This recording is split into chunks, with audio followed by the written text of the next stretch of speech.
How's it, guys? Back here with Michael Vandenberg and another interesting chat. We're going to see how it flows today. And today we are looking to talk about fasting, cleansing, and I suppose eating, clearing the body. And so, Michael, welcome back again, dude. Thanks, Ben. Yeah, Steve and I like that we're making a habit of this, and it's quite informative for the viewers. And it's also just like to hang with you, man. Yeah. Like to chat. It's super cool, man. The word that comes to mind, if we had to give today a theme, I think let's make it a bit wider and say we make today's theme consumption. Consumption. Okay. So if we look at the consciousness field that we are always consuming.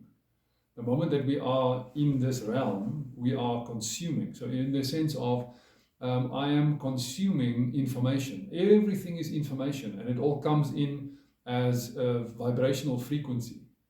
So whether I am listening to something, whether I'm looking at something, whether I'm smelling or tasting or feeling, I'm always consuming information. And to become more conscious of how what we consume affects us is the game that we are playing. And to be conscious of that is very important, because where the playing fields that we're playing at the moment are so everywhere you look is trying to get that attention and try to grab you and fill you with whatever consumption they're looking to fill you with. 100%. So the consciousness and the awareness of what you're putting into yourself is extremely important. It is. And if we take that in mind, we look at, there are two specific games at play, two realms, if you like, two facets, or two, what can you call them? Two beings. Let's just call them two beings, because we are in an experience of duality. Although we are not dual, but this 3D earth game now moving into more of the universality again, but we're still in the game of duality. And we've got we can call it the positive and the negative, the masculine and the feminine, the warm and the cold, the light and the dark, if you want, but we're playing this game of duality. And to just become aware of what is being offered to me at this point. Is it something that is going to contract my consciousness or make my energy heavier and smaller, bringing me to a lower frequency? Or is what I'm consuming raising my frequency? So we're playing the game of that, which is, we must be careful of this game as well, because it is not the ultimate game. So the ultimate game is the game of equanimity. Where in the game of equanimity, also I feel that it is challenging to go into the understanding of what it is that I prefer if I am still in aversion of some and craving other. Let me give an example. In the beginning, when I woke up and I started to realize that this is a game of consumption and it is a game of frequency and vibration and energy, I was still in the old 3D mindset where I thought that, okay, what is this high frequency thing? That is good. Okay, I must do this and only do this. This low frequency, no, that's bad. I must stay away from that. So that became then a game of craving and aversion, instead of realizing that, okay, for me to have more mental clarity, I need to look at what the quality of my consciousness is in this moment. And I could then see that, okay, if I smoke cannabis all day long, and take drugs for whatever the drugs were that I was putting in my body still, or take too much plant medicine or whatever kind that is, then that consumption of that plant didn't make my mind so sharp that I could be conscious of the quality of my consciousness in every moment. Because that for me is the game. The quality of my consciousness in this moment determines the quality of my future. So if I'm not in my full awareness here, I'm not the one choosing what the quality of my consciousness is. So everything that I consume affects the quality of my consciousness. Yes. And so when you are consuming things that are taking you out of your frequency, making your frequency a little bit denser, then it becomes difficult to make those choices that you're talking about. Exactly. So the environment that you are creating becomes very difficult to get the results that you're looking for. Yes, that is exactly what and this is just my personal experience. This is not stuff that I studied or read about. This is my personal experience at this point in the game. Of course, it is all based on my understanding of Eckhart Tolle's quote, and I always come back to that, where the quality of my consciousness in this moment. It always comes back. It's such a good quote, though. But it is the foundation that I'm building my reality on, where the quality of my consciousness in this moment determines the quality of my future, and the quality of my consciousness in this moment is determined by the degree of my presence. So I am looking at finding the balance of living a comfortable, happy life where I can still interact with reality on a friendly level, where I don't have to go sit on top of a mountain and meditate and just eat rice. Because, because you can really raise your frequency when you remove yourself out of society. But I'm looking at the balance of what can I interact with still and what can I consume that keeps my quality of consciousness sharp, that keeps my degree of presence still sharp, because I also need that degree of presence to also interact with my clients. Because if my degree of presence is low, then I'm like, what? Sorry, what did you say? Then my attention starts to drift into the uncomfortability that I've now consumed. So you've touched on quite an important thing, at least in my where I'm at the moment, and that is finding the balance. Because, like you say, you can go on top of a mountain and then, wow, you've got this high frequency, but what are you here for? You know, you're not. There's nothing that you're enjoying, and then you're taking your. Not in service. Yes, it feels like there's everything that's been taken from you, or in terms of like there's no enjoyment, right? And then also the service aspect. In other words, being able to serve and be able to relay the information that's come through to you. And so there is like a little bit of a dance that has to happen. And I actually did a video this week, and it was also a lot thanks to one of our chats as well, in terms of experimenting. The only way that you get to do that is through experiment. So, okay, let me try. Nothing is right or nothing is wrong. Everything is just an experience. And which experience do you want to experience? Yes. And so I try this. Okay, I feel cuck afterwards. Or I try this, yes, I feel like it, but it's hard to do this. And so then you try and find somewhere in the middle to go, okay, lekker, this is my middle zone. That's beautiful. And that actually brings up a very important point, because I also did the pendulum swing one there. Let me explain what I mean by that. Is that, okay, so when I am smoking cannabis, to use an example, because that's a plant that was with me for quite some time, or even before the plants, there was drugs. So I would take drugs to keep my frequency high all the time, to keep my plane in the air. Because I thought, okay, as long as my plane is in the air, I'm feeling good, then all is well. But of course, by doing that, there's always a pendulum swing, because this universe is built in a way and made in a way where it's always looking to recalibrate back to balance. It's this whole thing is structured in a way where everything finds balance. You know, if you look at I actually don't want to give more examples on that to take the viewers out of the thread that we are in. But if we, then let's go back to the cannabis one now, that I thought, okay, cool, if I'm smoking cannabis, I'm always like chill and I'm airy and I'm lekker, I'm calm, I'm peaceful, I'm joyful. But I found that like too many things come into my field that make my physical vehicle uncomfortable. Like I would have some dehydration to deal with, or some negative thoughts all of a sudden that I have to deal with, or some fearful thoughts that are now more compared to what meditation gives me, where I just come into that balance and into the stillness, which is the absolute balance, that still point. And then the trick is, of course, then to see if I can have a balance of consuming things in this realm, like a nice cup of tea. Cheers, everybody. Speaking of which, a nice cup of chai tea, or a good meal, or a good movie every now and then, but also, or good music, you see, but finding that balance for myself, because it is different for everyone. And this is the most important point, that what works for Michael is not necessarily going to work for Stephen. Stephen must find his own balance.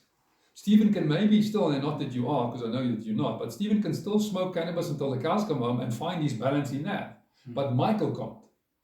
Okay, You see what I mean? So yeah. Sorry, finish your point. I didn't mean to interrupt you. All good, thank you.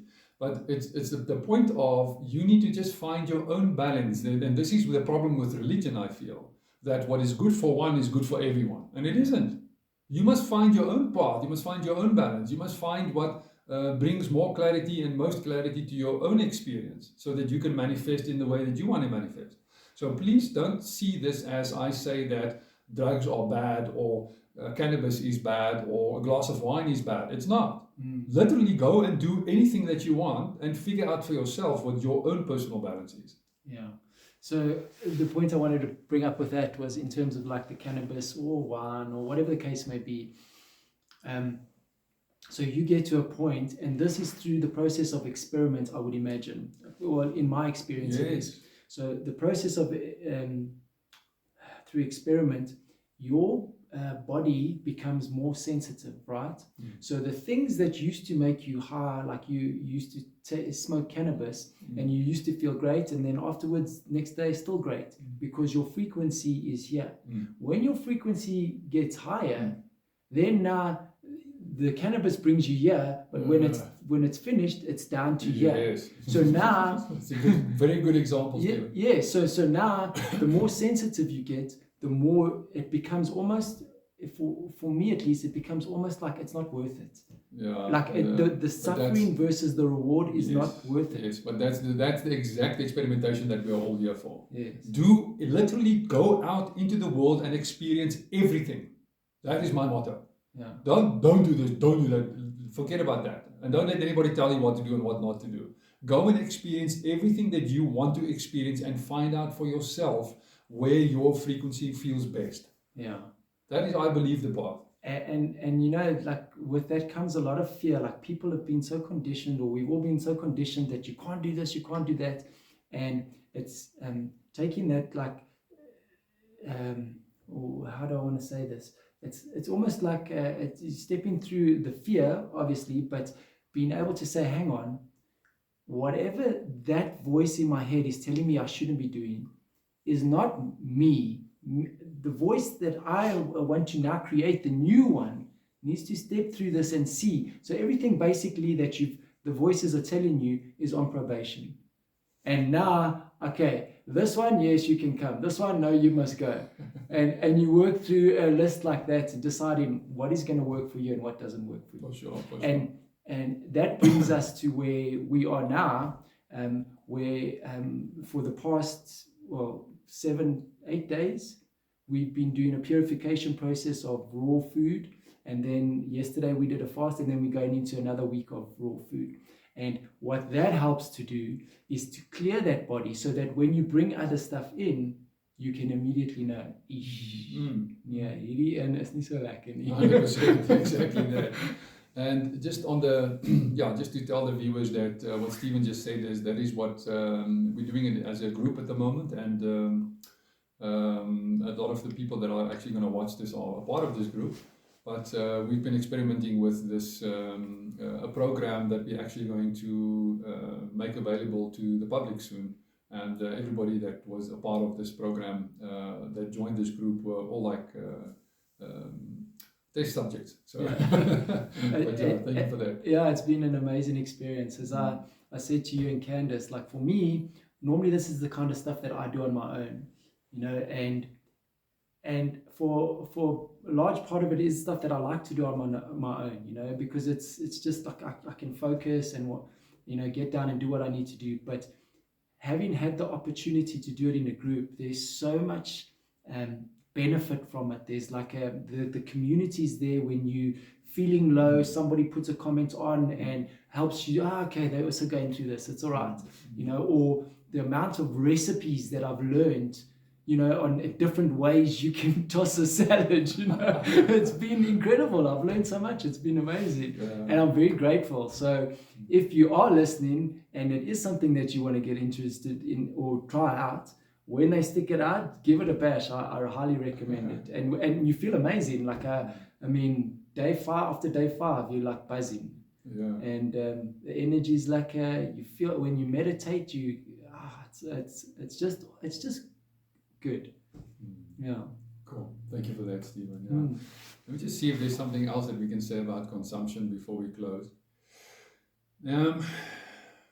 I did find that watching a television program, I put something on, like a movie, one of the new movies that came out on Netflix, and I'm very careful of Netflix. There are a bunch of dark stuff on there sometimes, but you've got to also feel into it. And if you start watching something, then just ask yourself, what are all these feelings that you are consuming at the moment? Because you are consuming, like things are coming out of the screen and making you feel a certain way and activating all kinds of sensations in the body, and emotional sensations and mental activity as well. And then maybe after you've watched the movie, you leave the movie with a certain feeling of that was weird, and maybe there's a lot of thought, or the movie is still with you and it's morning in your head, and then go to bed that evening and have the weirdest dreams and wonder why. So with what we consume, even with the food we consume, some energies are in the food that will give us specific frequencies in the body that will make us feel a certain way and make us dream a certain way and make us think a certain way. So to just become aware of this, and the further you go into this game, as you've mentioned earlier, the more sensitive you become. The higher your frequency, the more sensitive you become. But this is a good thing, because the more sensitive you are, the more you can discern for yourself where would you like to play. Look, I'm in such a funny space at the moment. I don't know, have you ever seen the movie Free Guy? Yes. With Ryan Reynolds. Yeah, good movie. Oh my goodness, man. That's like, I look around and you see a Burger King advert, and it feels like we're in that video game, but we are, we are, but it's becoming more and more that you can see it, and the understanding that those glasses are the third eye. Yeah. Right? And the more, when you start putting those glasses on, you see it for what it is. Yeah. And then all that leads into the consumption that we're talking about now. Yeah. That's actually how I started. Like, there's these signs that are grabbing you in and trying to get your attention. Yeah. And if you can just use your discernment and go, okay, listen, this is how I want to feel. These are the choices that I'm going to make. And for most part, you're going to feel like you're going upstream.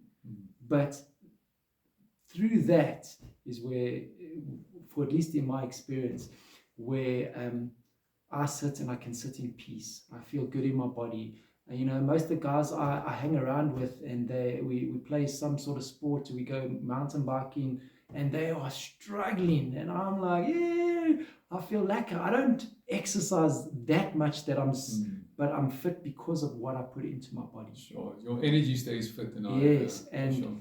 And so, yeah, I mean, an example that I want to give is that my frequency is, I'd say, 99% of a month. It is maybe even more. It is at a very high light place, because I meditate a lot. So meditation also helps me to clear these things out of my field.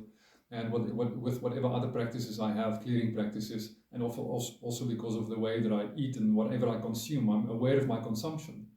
And every now and then maybe a thought will come up that is an old wound that I'm busy clearing. And then that thought is also, this is another thing, that we are constantly consuming thoughts. So to become aware of your consumption of thoughts, what are the quality of thoughts that you are consuming? But every now and then I would, like a wound would come up to the surface, an old wound that I haven't pulled the root yet, and I would consume that thought, and it would and I would just be in a low frequency, and I would feel like the feeling, like the best way I can explain it is like a wet blanket is thrown over me.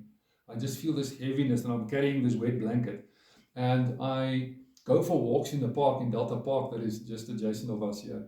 And when I felt like that, I knew that a walk in the park would actually make me feel better. I think I came about halfway on our walk, not even halfway, and I couldn't go on anymore. I felt like my body weighed a ton. Every step I gave, felt like my body was a lot heavier than what it usually is, and I got tired so quickly.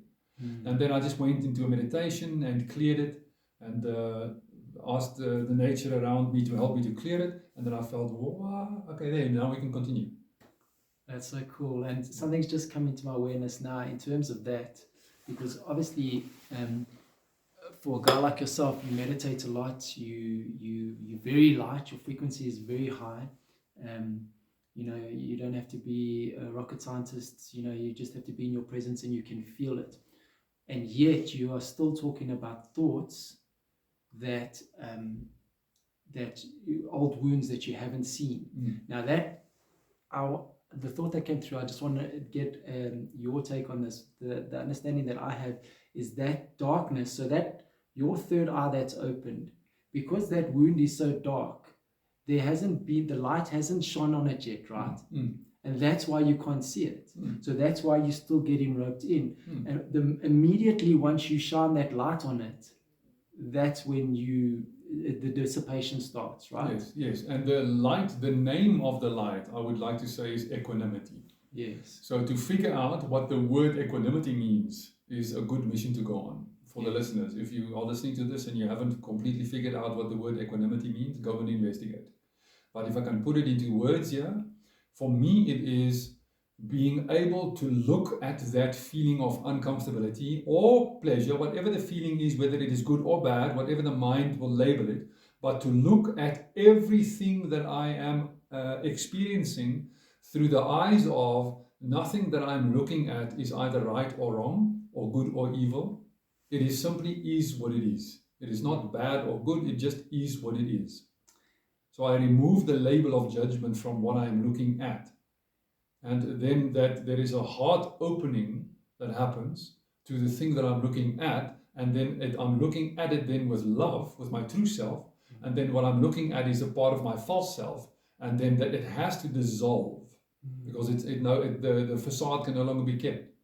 Yes, it's my understanding, the way I explain that is, we are going through a process of opening our hearts, and we are going into a state of unconditional love, or another way to say it is complete acceptance of all, right? Yeah. So when something like that comes into your space and you battling with it, it's because you don't have the bandwidth, right? So when you sit in that state of equanimity and you allow it to be there, it's like almost like stretching a new pair of shoes, right? So your consciousness is getting used to it. That's the uncomfortableness. And then eventually, once it transmutes, now you have the capacity to hold that bandwidth. And then when it happens again, obviously after you've transmuted it, you can hold that frequency so it doesn't affect you. Yes. Beautifully said, Stephen. I like that. Yeah, and so that brings back to your thing that you said earlier about Eckhart Tolle. The only way you can spot those thoughts is the degree of your presence. 100%. That's why meditation for me, and also what I consume, is so important. Because everything affects my degree of presence. And once you're a master, once you've mastered it, which I haven't yet, I'm still busy, I'm still on the road, but according to, and this is a quote from Eckhart Tolle, that you can eat anything if you can be in full acceptance of how it makes you feel. Which is not always easy. Yeah, so this is now where the gurus play, where they can drink poison and it doesn't affect them because their frequency is in so much acceptance of whatever that density is that comes, that it doesn't affect them. Ah, man, so that is how Wim Hof had Ebola ejected into him, right? Okay, I don't know that story. No, it came up yesterday, and I was like, okay, the autonomic nervous system, he's learned how to control. He's learned so much acceptance through his cold water plunges that whatever now comes into the body, his defenses are so high and his acceptance is so high that it does nothing to his frequency. Yes. Okay. So that. And if you look at it this way, sorry, No, carry on. Everything is about frequency. So now, and this is the same with thoughts, because certain thoughts come in as poison. And then you have to now, if you can hold the frequency of acceptance to the poison that the body is now processing, because now your energy body and your physical body is processing this poison. Yeah. And then if you can hold that with equanimity, then the body can be strong enough, or all the bodies can be strong enough to release the poison and to actually transmute the poison. Because equanimity doesn't just release it or chase it away, it transmutes it, meaning that it changes whatever it is into whatever you are looking at from. Let me explain that again. If I am looking through the eyes of love to something that is not love, but I keep on looking at it as if it is love, then it must turn into love. That's why Christ said, see me in everything. Yes. Because if you look from Christ, all you will see is Christ. But if you're looking from this duality, then something's going to be Christ-like, something's going to be devil-like, something's going to be nice, something's going to be not so nice. Then you're still in the craving and aversion duality game. So if you can start to look from Christ, which is equanimity, your Buddhic nature, then what you're looking at shifts. That's so beautiful, and it's just given me a confirmation on, like, for me, this lesson came through to me from the cold water. So when I sit in the cold water, right, and I speak about the cold water a lot, but it's been such a beautiful teacher for me. But I would sit there and I would go, what is cold? What is cold? And you try to feel it and it moves and it's like, but what? And then I realized cold is a frequency, right? And then me sitting there in my frequency, which is pure love, I sit in that frequency. What happens eventually is there's a harmonization. So the process that you're talking about is exactly that. 100%. So when I sit in love, yes, everything else harmonizes. 100%. And you start to create a toroidal field that transmutes everything into that as you hold that. And this quality of consciousness is exactly that. Through my degree of presence, the more stable my field becomes in one choice. One choice. Not sometimes I'm going to judge, sometimes I'm not. Sometimes I'm going to choose the bad, sometimes I'm going to choose the good. Just one choice, and you keep on keeping on making one choice and one choice only, your field becomes... That's cool, man. That's so cool. Flip, man. Michael, this has been lekker. Thank you, man. I really appreciate it. And we're going to do more of this, I think. I think it's fun. And it's a lot of fun. Like you say, we just see what happens and we see what comes up and then let it flow. And then whoever benefits from it will benefit from it. Yes, too. And, and there will be people that benefit from it because... For me, at least, I'm feeling like the collective consciousness, when I speak to people now, in the past, when I was speaking to people about this kind of stuff, they'd look at me with this blank look. But because the consciousness is rising so much at the moment, people are picking up what we're talking about, like, more and more. And it's such a lack of space to be in. Sure. Like, I find myself like shocked, like, this person is getting what I'm saying. Like, they were the last person I thought. and okay, but that's judgment from my perspective. But it's just such a cool thing to witness. And agreed. Yeah, so people, whoever's going to get this is going to get it. So. Beautiful.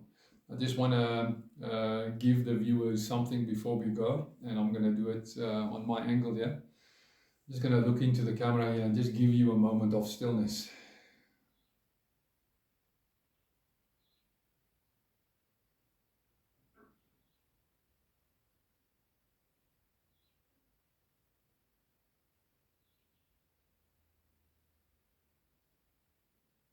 Thank you, everyone. Much love. Thanks, guys. Until next time. Thanks, Michael.